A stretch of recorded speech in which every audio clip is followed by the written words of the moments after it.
함께 사도신경을 신앙 고백하심으로 새벽 기도회를 시작하도록 하겠습니다. 나는 전능하신 아버지 하나님 천지의 창조주를 믿습니다. 나는 그의 유일하신 아들 우리 주 예수 그리스도를 믿습니다. 그는 성령으로 잉태되어 동정녀 마리아에게서 나시고 본디오 빌라도에게 고난을 받아 십자가에 못 박혀 죽으시고 장사된 지 사흘 만에 죽은 자 가운데서 다시 살아나셨으며 하늘에 오르시어 전능하신 아버지 하나님 우편에 앉아 계시다가 거기로부터 살아있는 자와 죽은 자를 심판하러 오십니다. 나는 성령을 믿으며 거룩한 공교회와 성도의 교제와 죄를 용서받는 것과 몸의 부활과 영생을 믿습니다. 아멘. 찬송가 442장 함께 찬양하겠습니다. 찬송가 442장입니다. 저 장미꽃 위에 있을 찬송가 442장입니다.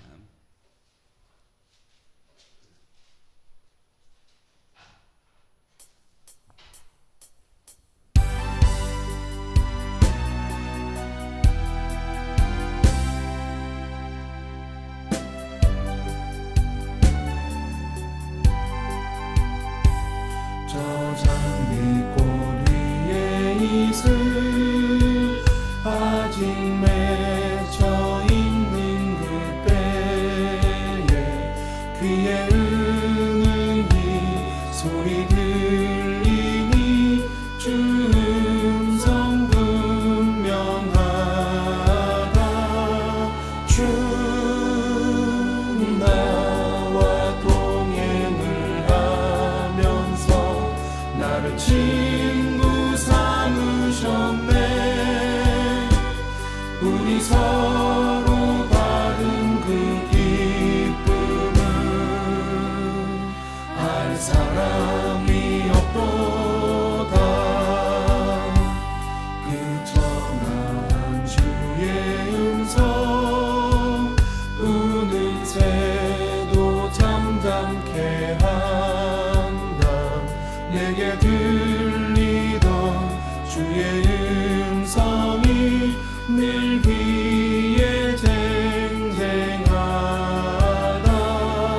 주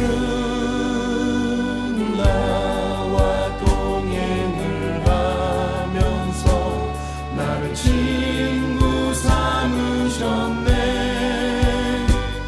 우리 서로 받은 그 기쁨은 알 사람이 없도다.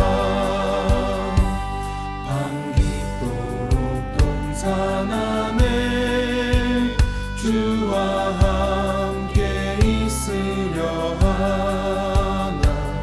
괴로운 세상에 할 일 많아서 날 가라 명하신다. 주 나와 동행을 하면서 나를 친구 삼으셨네. 우리 서로 받은 그 기쁨은 알 사람이 없도다.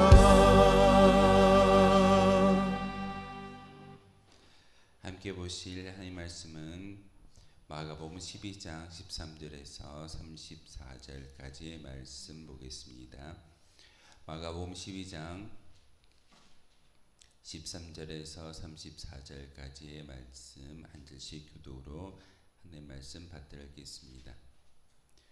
그들이 예수의 말씀을 책잡으려 하여 바리새인과 헤롯 땅 중에서 사람을 보내매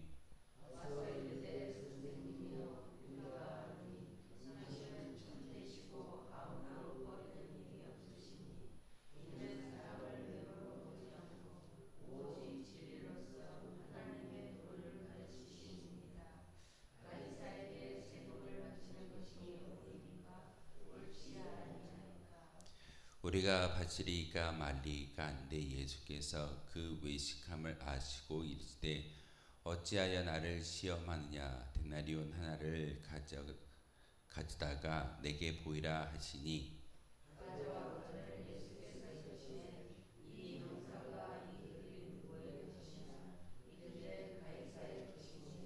이에 예수께서 이르시되 가이사의 것은 가이사에게, 하나님의 것은 하나님께 바치라 하시니 그들이 예수께 대하여 매우 놀랍게 여기더라.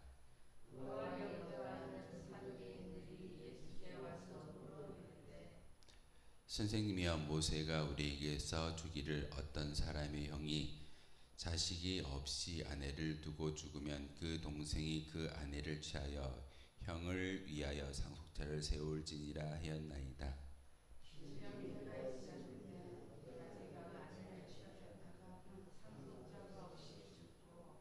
둘째도 그 여자를 취하였다가 상속자가 없이 죽고 셋째도 그렇게 하여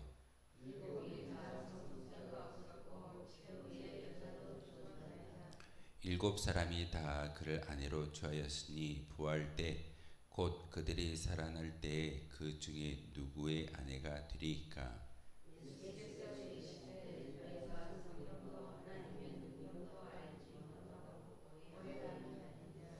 사람이 죽은 자 가운데서 살아날 때에는 장가도 아니가고 시집도 아니가고 하늘에 있는 장사들과 같으니라.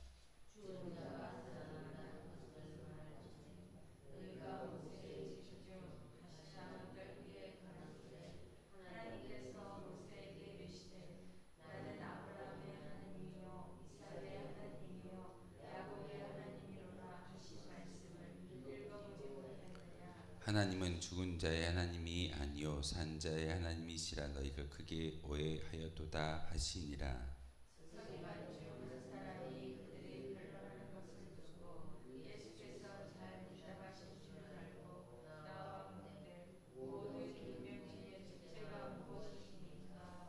예수께서 대답하시되 첫째는 이것이니 이스라엘아 들으라.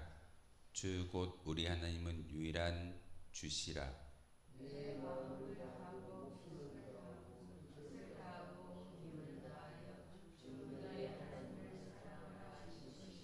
둘째는 이것이니 내 이웃을 내 자신과 같이 사랑하라 하신 것이라. 이보다 더 큰 계명이 없느니라.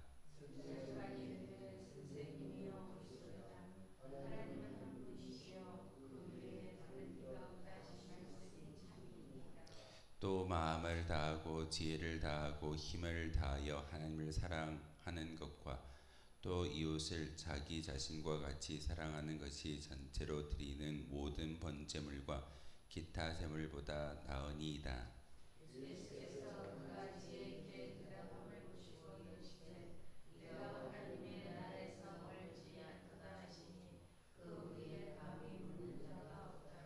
아멘. 마가복음 12장의 말씀은 예수님께서 예루살렘 성에 입성하셔서 십자가의 죽음을 앞두고 많은 어떤 바리새인들과 사두개인들과 서기관들과 논쟁하는 그런 이야기를 나누고 있습니다. 논쟁이라고 이야기하는 것은 예수님을 책 잡으려고, 그리고 예수님의 흠을 잡아서 잘못된 것을 고발하기 위해서 질문하는 것을 오늘 볼 수가 있습니다. 특별히 어떤 세금을 바치는 문제에 대해서 이스라엘 백성들이 지금 로마라는 나라에 의해서 압제를 당하고 있고 그 나라에 세금을 바치는 것이 합당합니까? 그렇지 않습니까? 라고 질문하는 그런 질문의 내용입니다. 오늘 13절에 보시면 그들이 예수의 말씀을 책 잡으려고 하여 바리새인들과 헤롯 땅 중에서 사람을 보내었다라고 이야기합니다.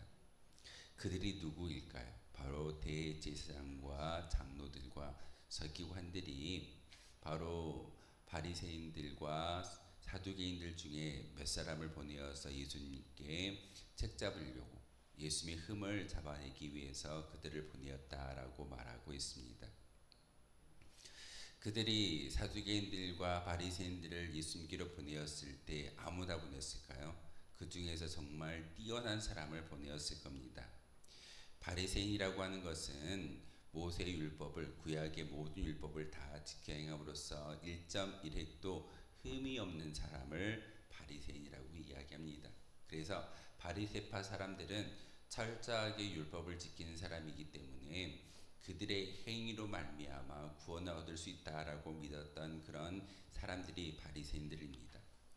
사두개인들도 하나님을 온전히 믿고 따르는 그런 사람들이었지만 결국은 그들은 중요한 것은 바리새인들과 차이점이 있는데 그들은 부활을 믿지 아니했습니다. 구약의 대제사장 사도계의 후손으로서 사두개인이라고 이야기하는데 그들은 현세에서 하나님의 복을 받는 것이 가장 중요한 일이지 죽고 난 이후에 부활의 모습을 기대하지 않는 그런 사람들이 바로 사두개인들이었습니다.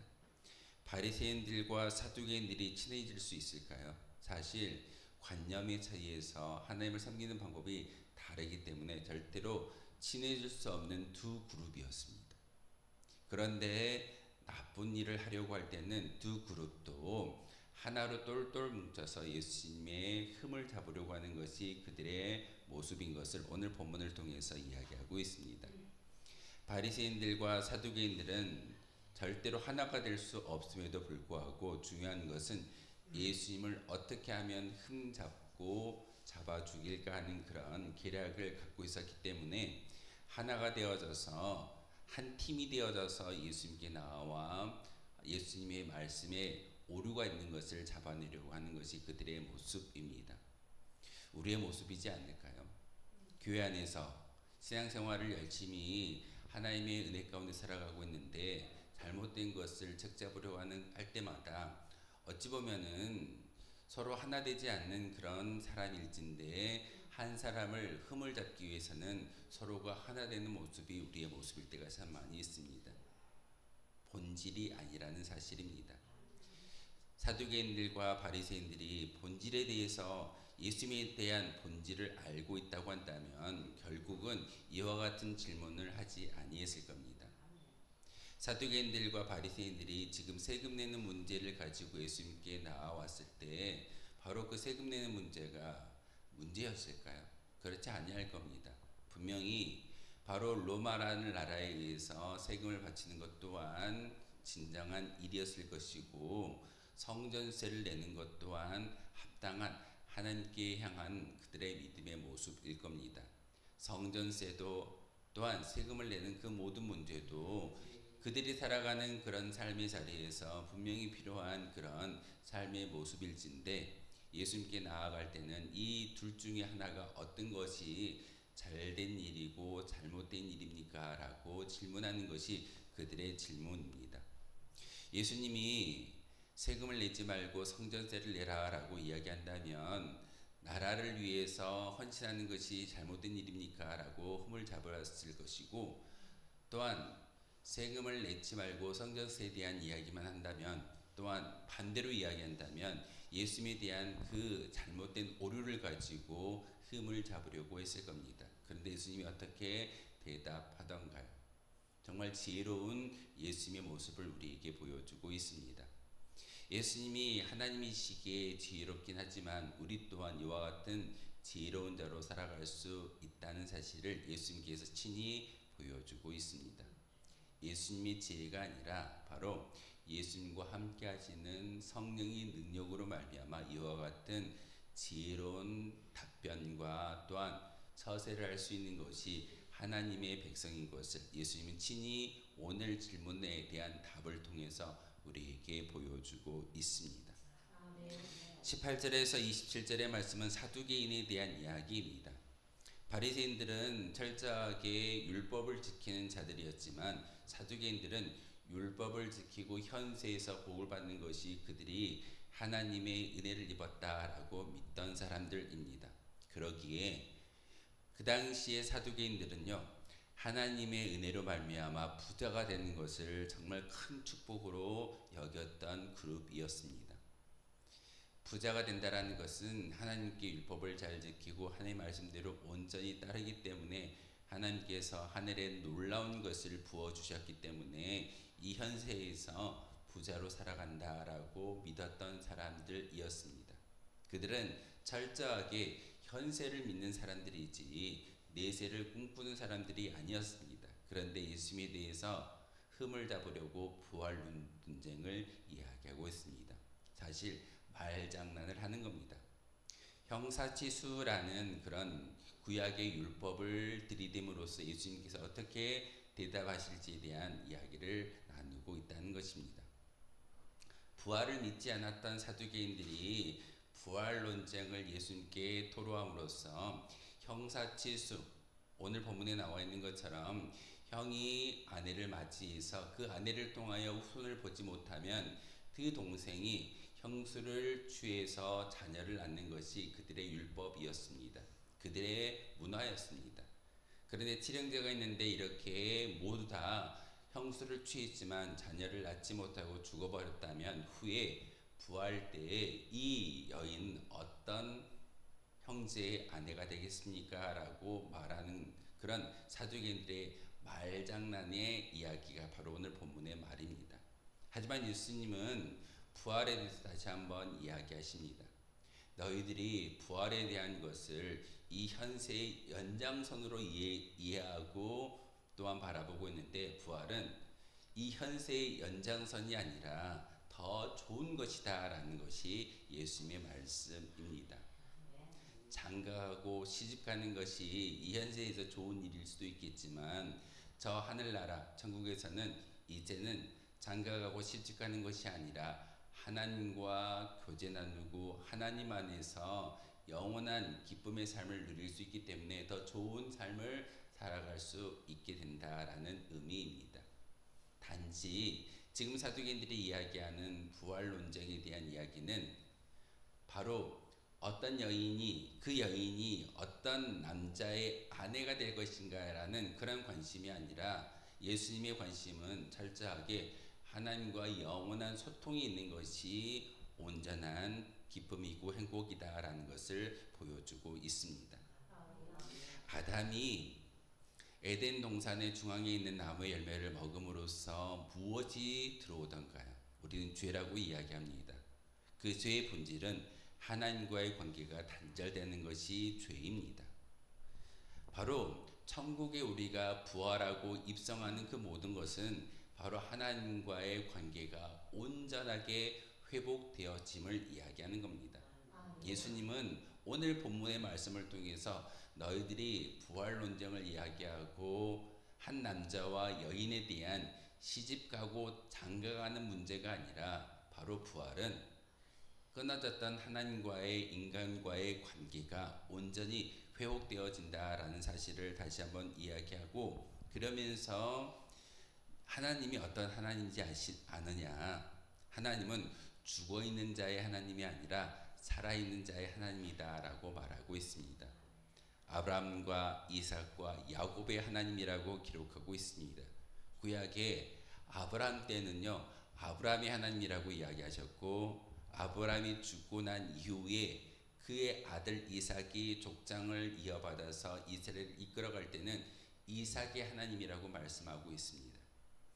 이삭 이후에 후손 가운데 야곱이 족장이 되어지고 민족의 리더가 되어졌는데, 그때도 하나님은 아브라함과 이삭의 하나님이 아니라 야곱의 하나님이라고 말하고 있습니다. 이처럼 하나님은 지금 우리의 하나님이고 현재의 하나님입니다.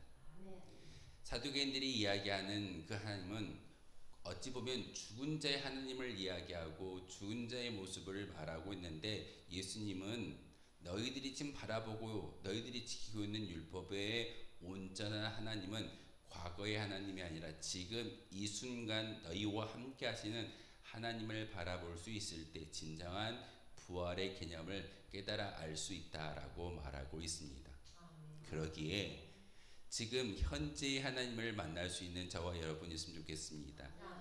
단지 성경책 가운데 기록되어져 있는 그런 하나님이 아니라 나와 함께 하시고 나와 모든 것들을 동행하시고 우리의 모든 인생을 이끌어 주시는 분이 하나님이신 것을 믿고 고백할 때 그 고백이 현재의 하나님을 인정하고 그 음성을 들을 수 있는 은혜가 우리 가운데 주어질 줄 믿습니다.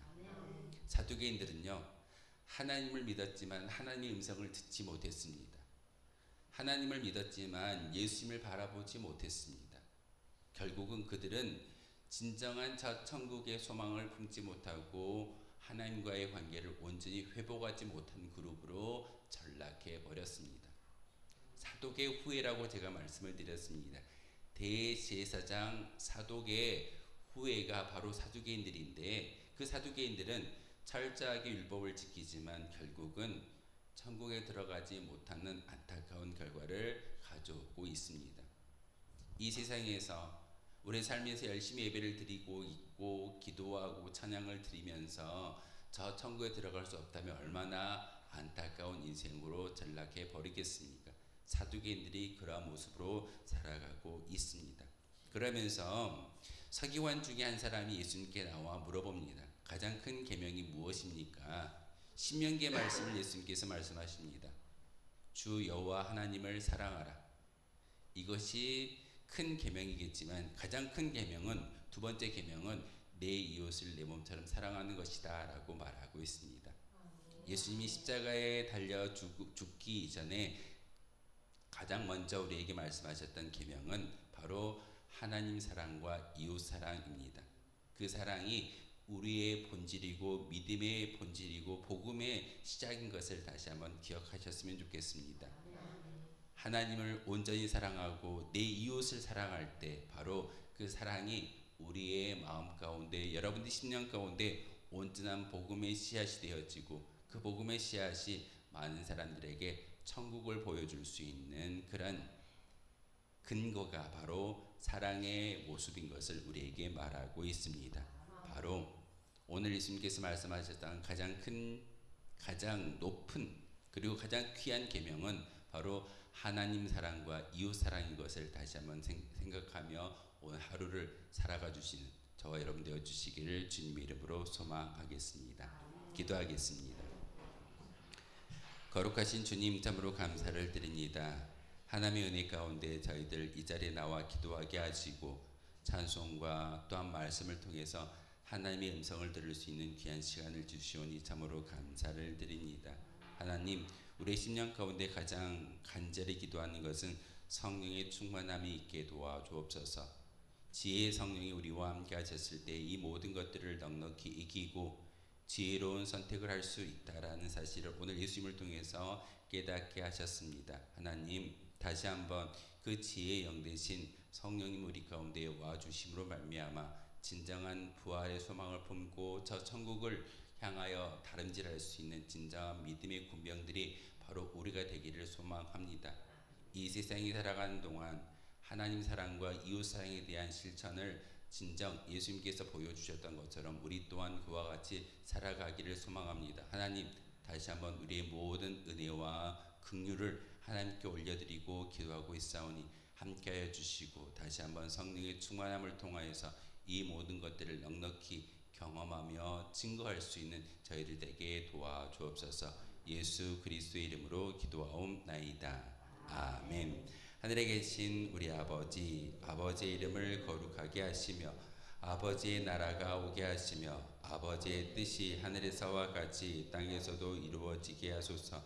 오늘 우리에게 일용할 양식을 주시고 우리가 우리에게 잘못한 사람을 용서하여 준 것 같이 우리 죄를 용서하여 주시고 우리를 시험에 빠지지 않게 하시고 악에서 구하소서.